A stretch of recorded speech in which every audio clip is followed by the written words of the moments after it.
Բարև ձեզ, Ստեփան Գրիգորյան YouTube-յան ալիքի մասնակիցներ։ Ես ողջունում եմ ձեզ բոլորիդ։ Այսօր հունիսի 27-ն է։ Ես ուզում եմ ողջունել Սփյուռքահայությունը, Արցախահայությունը, բոլոր առանց բացառությամբ Հայաստանի Հանրապետության քաղաքացիներին։ Պետք է ասեմ, որ այն իրավիճակը, որ կա Երևանում, Հայաստանում ու առաջին հերթին Մայր Աթոր Սուրբ Էջմիածնում բոլորիս մտահոգում է։ Համոզված եմ, ինչքան ձեր սրտները ցավում են այն տեսարանից, որը այսօր եղավ Էջմիածնում, Մայր Աթոր Սուրբ Էջմիածնում։ Բարդ procesներ են գնում Հայաստանում, շատ դժվար է այդպես միանշանակ կարծիք հայտնել ասել, բայց մեկ միտք ուզում եմ ասել, միջև գնամ առաջ։ Պարզ է, որ պատասխանատվությունը լրջագույն մասը ընկնում է վեհապար կաթողիկոսի վրա, Գարեգին Երկրորդի։ Ինչու։ Դու գիտեք, մենք աշխարհիկ երկիր ենք, եկեղեցին տարանջատված է իշխանությունից, պետությունից, ինքնուրույն ավտոնոմ կարող է գործել ու գործում էր ավտոնոմ ինքնուրույն, բայց չգիտես ինչու, հոգևոր կյանքից առանձին իերարխները մեր հայրաքաղաքական եկեղեցու եպիսկոպոսներ, արքիեպիսկոպոսներ, սարքավակներ անցան քաղաքական ակտիվ դաշտ։ Դա արգելում է մեր սահմանադրությունը։ Ու դրա հետևանքը նա է, որ բավական ցավոտ արձագանքեց կառավարությունը։ Միգուցե ավելի շատ ցավոտ, քան թե պետք էր, բայց շատ հասկանալի արձագանք էր։ Քանի որ մեկ բան է, որ քաղաքական ուժերը իրար տալիս են, վիճում են, բանավիճում են, քննադատում են իշխանություններին, սպառնում են իշխանություններին եւ այլ, մի այլ բան է, երբ որ հոգեվորականները սքեմը հակած հայտարարում է քաղաքական բավական կոշտ հայտարարություններ է անում, հավակնություններ է ներկայացնում, դա իրոք սխալ է։ Հայ ժողովրդի մեջ խորը հարգանք կա եկեղեցականների նկատմամբ, հայրաքաղաքական եկեղեցու նկատմամբ, ու այդ խորը հարգանքը անթույլատրելի է օգտագործել քաղաքական դաշտում։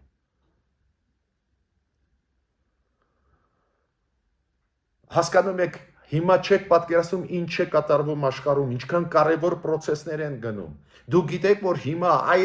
մենք ձեզ հետ խոսում ենք Այաթալլահ Խամենեին, Իրանի հոգևոր առաջնորդը, Իրանի նախագահ Պեզեշկյանը պահանջում են Ադրբեջանից բացատրություն տա, օգտագործվել է օդը Ադրբեջանի ռմբակոծելու համար Իրանը, օգտագործվել են իսրայելական աթեիստները Ադրբեջանի տարածքից, իրանք պահանջում են քննություն ու պատասխան, քանի որ Իրանի իշխանությունը գիտեն, որ օգտագործել են, հիմա իրանք պահանջում են, որ Ալիևը ընդունի իր մեղքը, լրջագույն դրական զարգացում մեզ համար։ Դու գիտեք, որ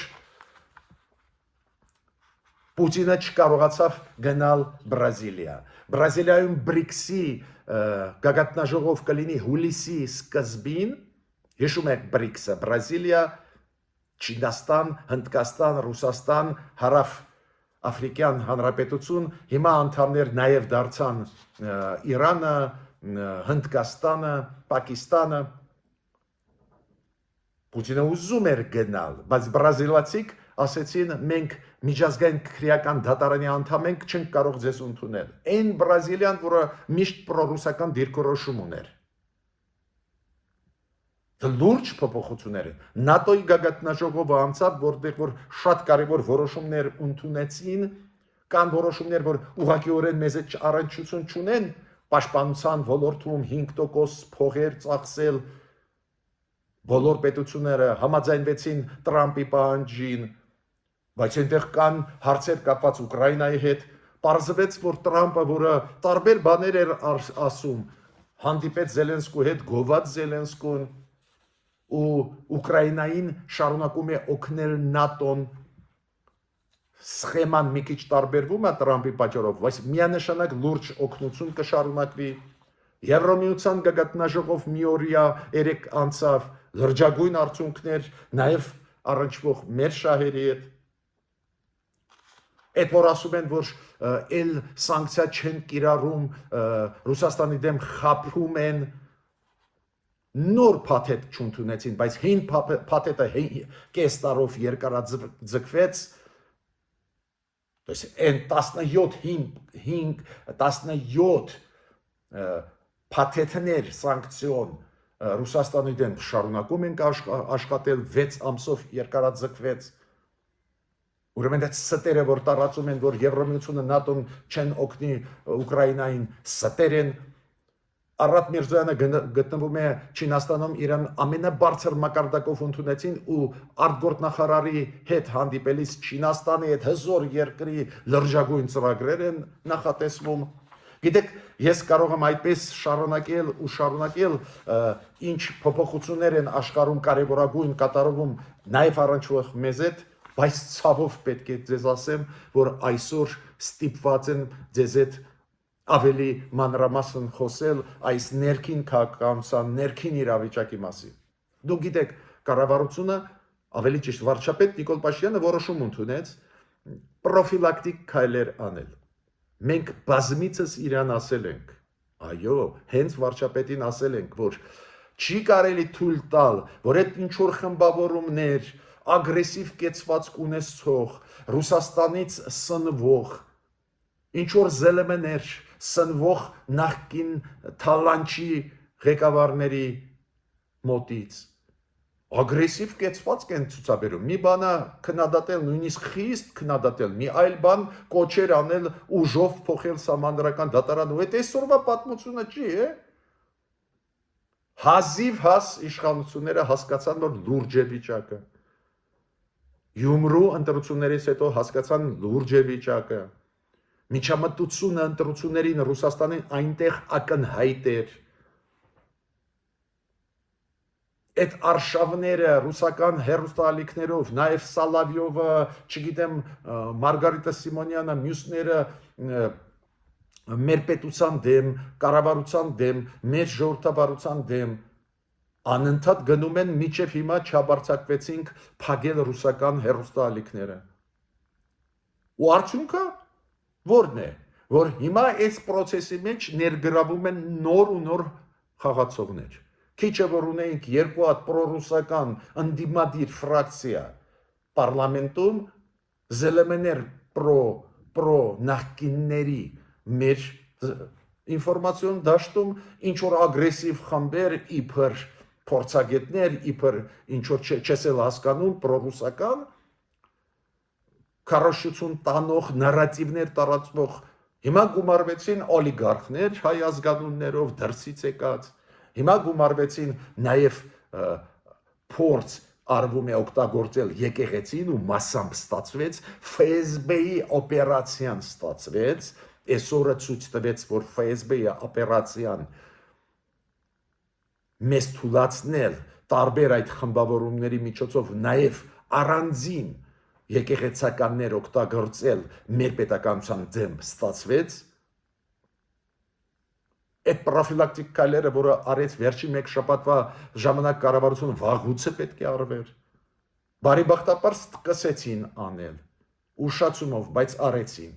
Համարում եմ, որ ճիշտ էր պրոֆիլակտիկ աշխատանք մարդկանց բռնման են ենթարկել, բռնում էին, տանում էին տեղամասեր, քաղմասեր, զրուցում էին, այդ խի եք ասում, որ բռնի ուժով փոխեն իշխանությունը, երբ որ 11 ամսուց հետո կլինեն օրինական ընտրություններ։ Երեք հասավ նրան, որ 15 թե 16 հոգի կալանավորվեցին դատարանների որոշումով։ պրոֆիլակտիկ իրանց ձերբակալեցին, հետո ներկայացրեցին մեղադրանքներ ու 16 հոգի կամ 15 կալանավորվեցին 2 ամսով։ Այո, անհրաժեշտ քայլեր են, ցավոտ քայլեր են, այո, պետք է մարդու իրավունքների պաշտպանությամբ զբաղվող մարդիկ ուսումնասիրեն այդ մեղադրանքները համապատասխանում են իրականության թե ոչ, այդ տեսանյութերը, որ մենք տեսանք կապված Բագրատ Գալստանյանի հետ, այլ մարդկանց հետ, իրենց ձայներեն մոնտաժարված է, թե իրոք համապատասխանում է։ Այդ բոլոր հայտարարությունները, որ քննչական մարմինները ԱԾ-ն անում է Հայաստանի, այո, հասարակությունը պետք է պահանջի տրանսպարենտ լինել, բայց ես գոնե իմ փորձը ցույց է տալիս, որ այդ սպառնալիքները, որ այս նվազագույնը 2-3 տարի որ կային, ունեն հիմքեր կասկածել, մտահոգված լինել, որ այդ սպառնալիքները լոկ խոսքեր չեն, որ ի վերջո մարդիկ կանցնեն ինչ-որ քայլերի, կփորձեն ահաբեկչական ակտեր անել, կամ չգիտեմ սաբոտաժ անել, կամ ինչ-որ այլ քայլեր անեն։ Իշխանությունը դա հասկացավ այդ վտանգները, սկսեց քայլեր անել։ Իմ կոչը իշխանության այնուամենայնիվ գործունեությունը մաքուր, ինչքան կարելի է մաքուր թափանցիկ անցկացրեք։ Քանի որ հիմա աղմուկը մեծ է, այ ուզում են տերոր անեն, ուզում են ժողովրդավարությունից հրաժարվել, բոլորին ձերբակալել, պարզ է դա, այդ աղմուկը ինչի է համար է։ Ռուսաստանից ՖՍԲ-ից ստանում են հանձնարարական վարկաբեկել Հայաստանը, որ արևմուտքը մեզ չաջակցի։ Ինձ ակնհայտ է դա։ Բայց այսօր ես հատուկ ուզում եմ ասել, այս ինչ կատարվում են մայր աթոռ Էջմիածնում։ Պարզվեց ուզում էին կալանավորել, քանի որ կա համապատասխան հայտ, գործ հարուցված հենց քրեական վարույթ, հենց մեր քննչական մարմինների կողմից, ուզում էին իրան կոպիտ ասած մեկուսացնեին, հետո տանեին դատարան, քննչական մարմիններ, հետո տանեին դատարան, որ որոշում ընդունի։ Պարզ էր ստեղ պրոֆիլակտիկ չէր, քանի որ պարոն կամ ավելի ճիշտ Միքայել արքեպիսկոպ Անջապախյանը ինքը իրոք ակտիվ մտավ քաղաքական դաշտ, վաղուց է, ինքը ճանաչված է հիմա ավելի շատ ոնց որ քաղաքական գործիչ, քննադատող իշխանություններին, ինչ որ կոչեր անող, մինչդեռ ինքը հենց Շիրակի թեմի առաջնորդն է, առաջնորդնարան մտավ այսօր ոստիկանությունը, պարզվեց ինքը ինչ որ նիստ էր վարում Էջմիածնում, Մայր աթոռ Էջմիածնում, հետո գնացին իր հետևից Մայր աթոռ Էջմիածին, ու այդ տեսարանը, որը մենք այսօր տեսանք, շատ ծանր տեսարան։ Ուրեմն նորից կրկնում եմ, եկեղեցին չպետք է մտնել քաղաքական դաշտ, դա լրջագույն սխալ էր, բայց առանձին իերարխներ, առանձին եպիսկոպոսներ, չգիտեմ սարկավակներ մտան, լավ, մտան։ Հիմա պետությունը անում է պրոֆիլակտիկ քայլեր, առանձին դեպքերում գործ է հարուցում, մենք տեսանք կալանավորված մարդկանց, բայց Անջապախյանի հետ կապված խնդիրը ինչի այդպես ուրչացավ ու մեծ արձագանք ստացավ, քանի որ ինքը գտնվում էր Մայր աթոռ Էջմիածնում ու ոստիկանները, կարմիր բերետավորները, ԱԾ-ի մարդիկ, ուժայինները բոլորը լցվեցին այնտեղ։ Ու պարզ է այդ տեսարանը շատ ծանր է ցանկացած հայի համար, որտեղ ինքը գտնվի, ում կողմն էլ բռնի, օրինակ ինձ համար շատ ծանր էր դա տեսնել։ Կարելի է այնտեղ չգնալ, սպասել մինչև Անջապախյանը դուրս գա Էջմիածնից, տեղյակ պահել, որ իրան կանչում են հարցաքննության, կամ տանել հարցաքննության, ու հետո տեղափոխել գործը դատարան, որ դատարանը որոշում ընդունի։ Գնացին, լցվեցին այնտեղ։ ու բարձ է տեսարանը ես հիմա պատկերացնում եմ սփյուռքայության օջախներում էջմիածնիը ինչ է նշանակում բոլորի համար, նաև ինձ համար ու ասենք լցված ոստիկաններով բակը այդ եկեղեցու էջմիածնի։ Ուրեմն ես նորից կրկնում եմ իմ կարծիքը, եկեղեցին չպետք է միջամտեր աշխարհիկ գործերի մեջ։ Վեապար Գարեգին երկրորդը սխալ արեց, որ թույլ տվեց, որ Բագրատ Գալստանյանը, Միքայել Անջապախյանը ակտիվ զբաղվեն քաղաքական հարցերով։ Կարգալույծ պետք է աներ ինքը։ Կամ զգուշացնեն, որ կամավոր դուրս գային ու հետո մեզ այդ հավասար թող պայքարեին, ինչա դա նորմալ է։ Բայց եկեղեցին ներգրավել այս process-ների մեջ լուրջ վտանգ է մեզ համար իրոք։ Ու պետք չի հիմա գցել իշխանությունների վրա։ Իշխանություններին էլ ասում եմ, եթե դուք ուզում եք մեկուսացնել բռնել Անջապախյանին, Միքայել arczepiskop Անջապախյանին, կարող եք սպասել, որ վերադառնա Գյումրի, օրինակ եմ ասում։ Այս տեսարանը, որը մենք էջմիածնում տեսանք, ես պատկերացնում եմ ոնց է ուրախացնում մեր թշնամիների։ Այն հաջորդը, որ հիմա ստանում է Ալիևը, ինքը չէ ստացել նույնիսկ 2020 թվականի պատերազմից, Ղարաբաղյան վերջի պատերազմից հետո։ Բացի դրանից ինչու՞ս են պետք է դեպի բանը։ Կառավարությունը զգաց վտանգները շատ ագրեսիվ խմբերից, պրոռուսական խմբերից, տարբեր օլիգարխներից զգաց վտանգներ, առանձին իբրակտիվիստներից զգաց վտանգներ, առանձին կուսակցություններից, ագրեսիվ ծայրահեղ մոտեցումներից զգաց վտանգներ, միայն ողջունում եմ դա։ Ու սկսվեցին պրոֆիլակտիկ քայլեր, պրոֆիլակտիկ աշխատանքներ, բայց կառավարությունն էլ պետք է հասկանա, որ էջմիածնի, մայր աթոր էջմիածնի բակերում անցկացնել այս ձևի միջոցառում կառաջացնի բողոք, շատ օբյեկտիվ բողոք, դա սրբավ վայր է, հասկանում եք հայ ժողովրդի համար։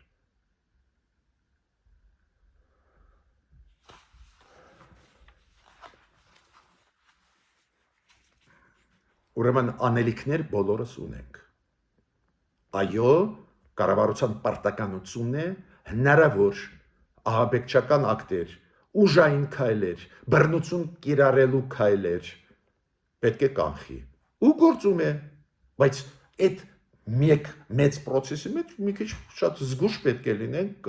այն հարցերի հետ, որոնք կապված են մեր եկեղեցու հետ, որը մեր սրտներում է, ոչ միայն մեր ուղեղներում։ Մարդիկ սքեմա հակած զբաղվում են քաղաքականությամբ, դա սխալ է։ Ուրեմն մեկուսացումը այս ձևի մարդկանց, ովքեր պահկավում են եկեղեցական կարգավիճակների հետևում, մի քիչ այլ պետք է լինի։ Ես այսօր էլ չեմ ուզում շարունակել, ճիշտ ասած տրամադրությունը շատ վատ է։ Շատ վատ է։ Դա խփում է նաև մեր ժողովրդավար լինելու վարկանիշին։ Դա հազար մի հարցեր է բարձրացնում։ Ու ճիշտ քայլերը չպետք է փչացնենք։ Պաշտպանում ենք ժողովրդավարությունը, ճիշտ ենք անում, առանձին դեպքերում ժողովրդավարությունը պետք է պաշտպանես կտրուկ քայլերով, բայց նյուանսները պետք է հաշվի առնես այս process-ի մեջ։ Հարգելի հայ ժողովուրդ, հարգելի Ստեփան Գրիգորյան YouTube-յան ալիքի մասնակիցներ, ես ձեզ շատ եմ հարգում, սիրում, որ դուք շատ եք օգնում մեզ բոլորիս։ Սփյուռքայություն, ձեզանից հիմա շատ բան է կախված։ Ուշադիր հետևեք մեր զարգացումներին, որ հասկանաք ինչ է կատարվում, որ ձեր մեսիջները նաև մեր կառավարությանը ուղարկեք, որ կառավարությունը հասկանա ձեր արձագանքը,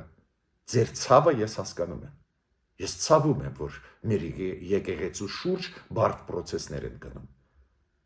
Փորձ կարվի գցել պատասխանատվությունը կառավարության վրա։ Չխափնվեք։